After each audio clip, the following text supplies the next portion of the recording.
নমস্কার বন্ধুরা, কল্পতরু দিব্যলোকে আপনাদের সবাইকে স্বাগত। আগামী 16ই মে এক অতি পুণ্যতিথি। এই একই দিনে পড়েছে শনি জয়ন্তী এবং ফলহারিণী কালীপুজো বা ফলহারিণী অমাবস্যা।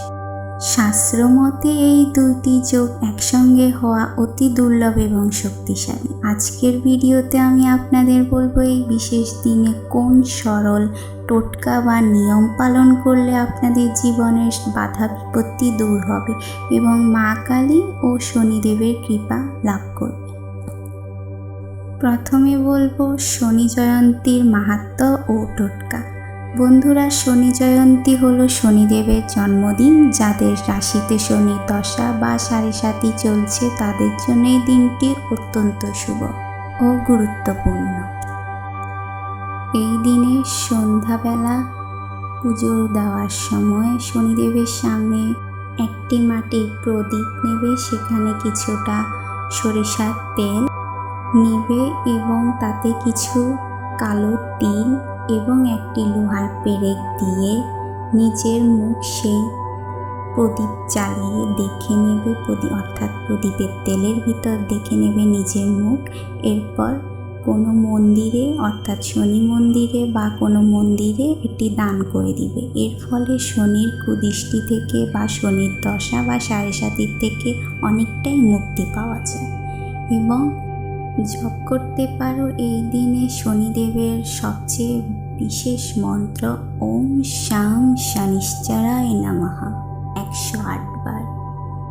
এছাড়া এই দিনে তোমরা কালো কুকুর বা কালো কাককে কিছু খাবার দিতে পারো, যা অত্যন্ত ভালো। এবার আসি ফলহারিণী অমাবস্যার কথা। এই দিনে শ্রীরামকৃষ্ণ পরমহংসদেব মা শারদাকে ষোড়শী রূপে পুজো করেছিলেন। এই দিনে মা কালীর বিশেষ পূজা করা হয়, জীবনের কষ্টের ফল মাকে উৎসর্গ করা হয়। যেহেতু একে ফলহারিণী অমাবস্যা বলে, তাই তোমরা একটি কাজ করতে পারো, মাকে নিজের মনস্কামনা জানিয়ে একটি বিশেষ ফল মাকে উৎসর্গ করতে পারো, যেটা 1 বছর তোমরা খাবে না।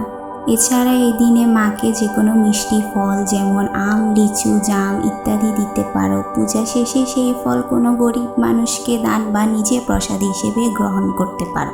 এর ফলে আপনার অশুভ কর্মের ফল ক্ষয় হয় এবং শুভ ফল প্রাপ্তি হয়। এছাড়া মনস্কামনা পূরণের জন্য একটি লাল জবা ফুল নিয়ে মা কালীর চরণে নিজের মনের কথা বলুন, দেখবেন মা আপনার ডাক অবশ্যই শুনবে। ফলহারিণী অমাবস্যায় জপ করতে পারো মা কালীর একটি বিশেষ মন্ত্র। মন্ত্রটি হলো ওম ক্রিং কালিকায় নমঃ, যা 108 বার জপ করা অত্যন্ত ফলদায়ক। তো বন্ধুরা, এই বিশেষ দিনটি আপনাদের জীবনে শান্তি ও সমৃদ্ধি বয়ে আনুক এই কামনা করি। ভিডিওটি ভালো লাগলে অবশ্যই লাইক করবেন এবং নিচের কমেন্টে লিখুন জয় মা কালী বা জয় শনিদেব। আপনার বন্ধু বান্ধবদের সাথেও শেয়ার করতে ভুলবেন না। আর এরকমই ধর্মীয় ও টোটকা বিষয়ক ভিডিও পেতে কল্পতরু দিব্যলোকে চ্যানেলটি সাবস্ক্রাইব করে সাথে থাকুন। ধন্যবাদ।